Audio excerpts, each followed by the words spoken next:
ദൈവിക വാഗ്ദാനങ്ങൾ നമുക്ക് ശേഷിക്കുന്നത് കൊണ്ട് അവൻ്റെ അത്ഭുതങ്ങൾ പിന്നെയും അനുഭവിപ്പാനും അവൻ്റെ വിടുതലുകളെ പ്രാപിപ്പാനും നമ്മുടെ കർത്താവ് നമ്മെ സഹായിപ്പാനിടയായി തീരട്ടെ.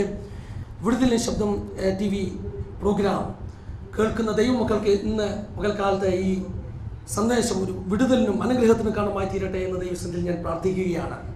അല്പസമയത്തെ വചന ചിന്തയ്ക്കായി വേഗത്തിൽ ഒരു വേദഭാഗം നമുക്ക് വായിക്കാം. 119 സങ്കീർത്തനം അതിൻ്റെ 162 വേദഭാഗം. സങ്കീർത്തനം 119 162. വലിയ കൊള്ള കണ്ടുകിട്ടിയവനെ പോലെ ഞാൻ നിന്റെ വചനത്തിൽ ആനന്ദിക്കുന്നു. NIV-യിൽ ഇതിന് കൊടുത്തിരിക്കുന്ന ഇംഗ്ലീഷ് പരിഭാഷയിൽ കൊടുത്തിരിക്കുന്ന വാക്കുകൾ ഇങ്ങനെയാണ്: I rejoice in your promises like one finds great spoil. വലിയ കൊള്ള കണ്ടുകിട്ടിയവനെ പോലെ ഞാൻ നിന്റെ വാഗ്ദത്തങ്ങളിൽ സന്തോഷിക്കുന്നു. ആയിരിക്കുന്ന ഇരിപ്പുകളിൽ ഇരുന്നു കൊണ്ട് ദൈവമക്കൾ പറഞ്ഞാട്ട്, ഞാൻ നിന്റെ വാഗ്ദത്തങ്ങളിൽ കർത്താവേ സന്തോഷിക്കുന്നു. നിന്റെ വാഗ്ദാനങ്ങളിൽ ഞാൻ സന്തോഷിക്കുന്നു. എങ്ങനെ സന്തോഷിക്കുന്നു? വലിയ കൊള്ള തിരിച്ചു കിട്ടിയവനെ പോലെ, വലിയ കൊള്ള കണ്ടുകിട്ടിയവനെ പോലെ ഞാൻ സന്തോഷിക്കുന്നു.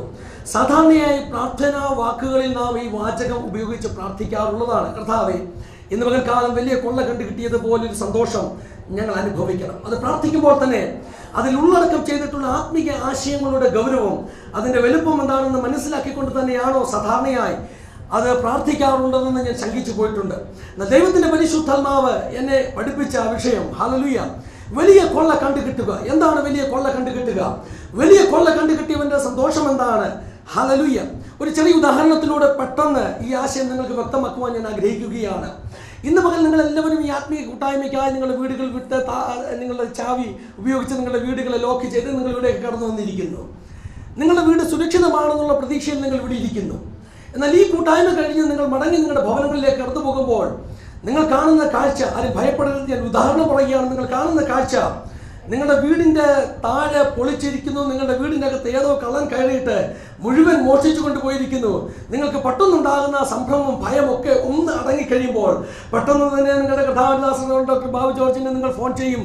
കർത്താവിദാസനോട് പറയും, കർത്താവിദാസനെ പ്രാർത്ഥനയ്ക്ക് വന്നു, പക്ഷേ എൻ്റെ വീട് മുഴുവൻ കൊള്ളയടിച്ചിരിക്കുകയാണ്. പെട്ടെന്ന് തന്നെ കർത്താവിദാസൻ സഭയിലുള്ള എല്ലാ വിശ്വാസികളോടും പറയും, നിങ്ങൾ എത്രയും പെട്ടെന്ന് പ്രാർത്ഥിച്ചാട്ടെ, വലിയൊരു പ്രതിസന്ധി ഇന്ന് എൻ്റെ കുടുംബത്തിന് നേരിട്ടിരിക്കുന്നു എന്നൊക്കെ പെട്ടെന്ന് ഫോൺ ചെയ്ത് കുറവാനിടയായിത്തീരും. അതിനടുത്ത ശ്രമമായിട്ട് നാം ചെയ്യുന്നത്, നാം നമ്മുടെ ബന്ധുക്കളിലോ ഒക്കെയുള്ള രാഷ്ട്രീയ സ്വാധീനമുള്ള അല്പം കാര്യപ്രാപ്തിയുള്ള ആളുകളെ വിളിച്ചിട്ട് പറയും, മച്ചായ ഇങ്ങനൊരു പ്രശ്നമുണ്ട്, അത്യാവശ്യം പോലീസ് സ്റ്റേഷനിൽ എൻ്റെ കൂടെ ഒന്ന് വരണം, പോലീസുകാരുടെ അടുക്കൽ ഒരു കേസ് കൊടുക്കുന്നത് എപ്പോഴും നല്ലതാണ്, അതുകൊണ്ടൊരു കേസും നാം കൊടുക്കും. അപ്പോൾ നാം പ്രാർത്ഥിക്കുവാൻ ദൈവമക്കളോടായി ആവശ്യപ്പെട്ട് കേസ് കൊടുക്കുവാൻ പോലീസ് സ്റ്റേഷനിൽ പോയി ഒരാഴ്ച നാം കാത്തിരുന്നു. എന്നാൽ നമ്മുടെ വീട് കൊള്ളയടിച്ചു കൊണ്ടുപോയത് ആരാണെന്ന് നമുക്ക് യാതൊരു ഊഹവുമില്ല, യാതൊരു അറിവുമില്ല. നാം പ്രതീക്ഷയോടുകൂടി കാത്തിരിക്കുന്നു. ഒരുപക്ഷെ പ്രാർത്ഥനയ്ക്കൊരു മറുപടി കിട്ടും, അല്ല എങ്കിൽ പോലീസുകാരെങ്കിലും എന്തെങ്കിലും ഒരു തുമ്പ് കണ്ടെത്തി എൻ്റെ നഷ്ടപ്പെട്ടു പോയതൊക്കെ എനിക്ക് മടക്കിക്കൊണ്ടുവരുവാനുള്ള ഒരു സാധ്യത മനസ്സിൽ സങ്കല്പിച്ച് നാം കാത്തിരിക്കുകയാണ്. 1, 2, 3 ആഴ്ച ഇങ്ങനെ കടന്നുപോയി. നമ്മുടെ എല്ലാ പ്രതീക്ഷകളും നഷ്ടപ്പെട്ടു, നമ്മുടെ എല്ലാ ആഗ്രഹങ്ങളും നഷ്ടപ്പെട്ടു.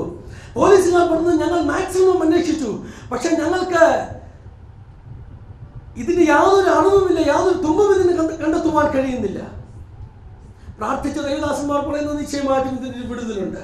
ഒരു 3 ആഴ്ചകൾക്ക് ശേഷം മറ്റൊരു ആത്മീയ കൂട്ടായ്മ കഴിഞ്ഞൊരു പ്രാർത്ഥന കഴിഞ്ഞ് നിങ്ങൾ വീട്ടിലേക്ക് മടങ്ങിപ്പോയപ്പോൾ നിങ്ങൾ കാണുന്ന കാഴ്ച എന്താണെന്ന് അറിയാമോ?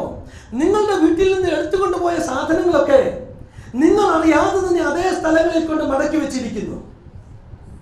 നിങ്ങളുടെ കണ്ണുകൾ തുറന്ന് നിങ്ങൾ നോക്കുമ്പോൾ അത്ഭുതം കൂടുന്ന കണ്ണുകളോട് നിങ്ങൾ ആ കാഴ്ച കാണുകയാണ്. എടുത്തുകൊണ്ടുപോയ ഓരോ വസ്തുക്കളും ഇത് അതതിന്റെ സ്ഥാനത്തേക്ക് മടക്കിക്കൊണ്ട് വെച്ചിരിക്കുന്നു. ഈ സമയത്ത് നിങ്ങൾക്കുണ്ടാകുന്ന സന്തോഷം, ആ സന്തോഷത്തെ കുറിച്ചാണ് സങ്കീർത്തനക്കാരൻ പറയുന്നത്, വലിയ കൊള്ള കണ്ടു കിട്ടുന്നത് പോലെ ഉള്ള സന്തോഷം. നിങ്ങൾ ഒരിക്കലും പ്രതീക്ഷിച്ചില്ല. നിന്റെ ജീവിതത്തിൽ നിന്ന് എടുത്തുകൊണ്ടുപോയ ആ നന്മ, നിന്റെ കുടുംബത്തിൽ നിന്ന് കള്ളൻ കൊള്ളയടിച്ചു കൊണ്ടുപോയത്, അതുപോലെ തന്നെ തിരിച്ചു വരുമെന്ന് ഒരിക്കലും നിങ്ങൾ പ്രതീക്ഷിച്ചില്ല. എന്നാൽ നിങ്ങൾ പ്രതീക്ഷിക്കാത്ത ഒരു സമയത്ത്, പ്രതീക്ഷിക്കാത്ത ഒരു നേരത്ത് ഒരു അത്ഭുതം ഒന്നുകൊണ്ടില്ല. നിന്റെ ജീവിതത്തിൽ നിന്ന് എടുത്തുകൊണ്ടുപോയ സകലത്തെയും നിന്റെ വീട്ടിനുള്ളിൽ യഥാസ്ഥാനപ്പെടുത്തിയിരിക്കുന്നു. ഈ സന്തോഷത്തെയാണ് ഒരു വലിയ കൊള്ള കണ്ടുകിട്ടുന്നത് പോലെ ഉള്ള സന്തോഷം എന്ന തിരുവചനം പഠിപ്പിക്കുന്നത്.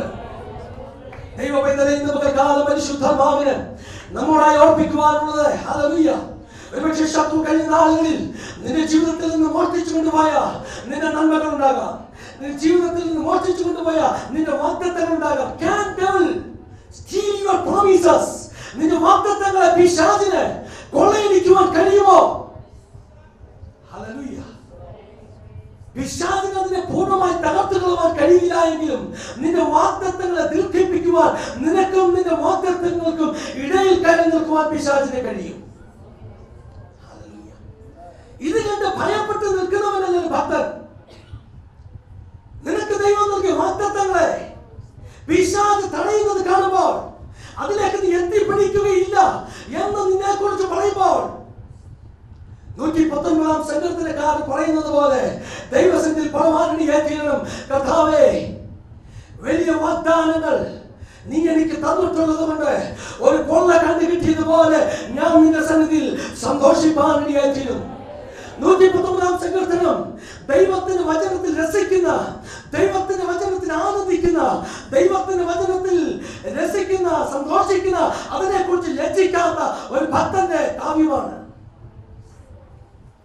സങ്കീർത്തനത്തിന്റെ ആരംഭം മുതൽ തന്നെ താൻ പറയുന്നു, നിന്റെ വചനത്തെ, നിന്റെ പ്രമാണത്തെ ഞാൻ അനുസരിക്കുന്നത് കൊണ്ട് ഞാൻ ഒരിക്കലും ലജ്ജിച്ചു പോകയില്ല. ഹല്ലേലൂയ. അപ്പോൾ ദൈവത്തിന്റെ പ്രമാണത്തെ അനുസരിക്കുന്ന ഭക്തനെ സംബന്ധിച്ചിടത്തോളം അവന്റെ ജീവിതത്തിൽ നിന്ന് ശത്രു എന്തൊക്കെ കൊള്ളയായി കൊണ്ടുപോയാലും ഹല്ലേലൂയ അതിനെ മടക്കി കൊണ്ടുവരുന്ന ഒരു ദൈവിക പ്രവൃത്തി അവന്റെ ജീവിതത്തിൽ വെളിപ്പെടുവാനിടയായി ചെയ്യും. കരങ്ങളുയർത്തി കർത്താവിനെ സ്തുതിച്ചാട്ടെ. ഹല്ലേലൂയ. പിശാച് നമ്മുടെ വാഗ്ദത്തങ്ങളെ, നമ്മുടെ നന്മകളെ കൊള്ളയടിക്കുവാൻ സാധ്യതയുണ്ടോ? ദൈവത്തിന്റെ വചനം യോഹന്നാൻ സുവിശേഷം 10-ാം അധ്യായം 10-ാം വാക്യത്തിൽ ഇപ്രകാരം പറയുന്നു, പിശാചിന്റെ പ്രവൃത്തി എന്താണ്? മോഷ്ടിപ്പാനും അടക്കുവാനും മുടിക്കുവാനും കൊല്ലുവാനും ഒക്കെയാണ് ശത്രു കടന്നു വരുന്നത്. നാം വിളിക്കുന്ന ദൈവം ഒരു സാനിഷ്ഠായ ദൈവമല്ല. ഹല്ലേലൂയ.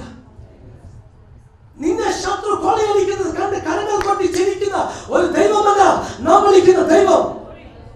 നിന്റെ സങ്കടം കണ്ട് ചിരിച്ചുല്ലസിക്കുന്നത് ദൈവമല്ല, നിന്റെ ശത്രുവാകുന്ന പിശാചാണ്. നിന്റെ വാഗ്ദത്തങ്ങൾ തകർക്കപ്പെടുന്നത്, അത് എത്തിപ്പിടിക്കുവാൻ കഴിയാതെ നീ പരിഭ്രമിച്ച് നിൽക്കുന്നത് കണ്ട് സന്തോഷിക്കുന്നത് നിന്റെ ശത്രുവാകുന്ന പിശാച്. ഹല്ലേലൂയ. പിശാചിന് ഇഷ്ടം നീ നിന്റെ വാഗ്ദത്തങ്ങളെ ഒരിക്കലും എത്തിപ്പിടിക്കല്ലെന്നാണ്. ദൈവം ആഗ്രഹിക്കുന്നു ഞാനും നീയും ഒരു വിടുതൽ പ്രാപിക്കണമെന്ന്.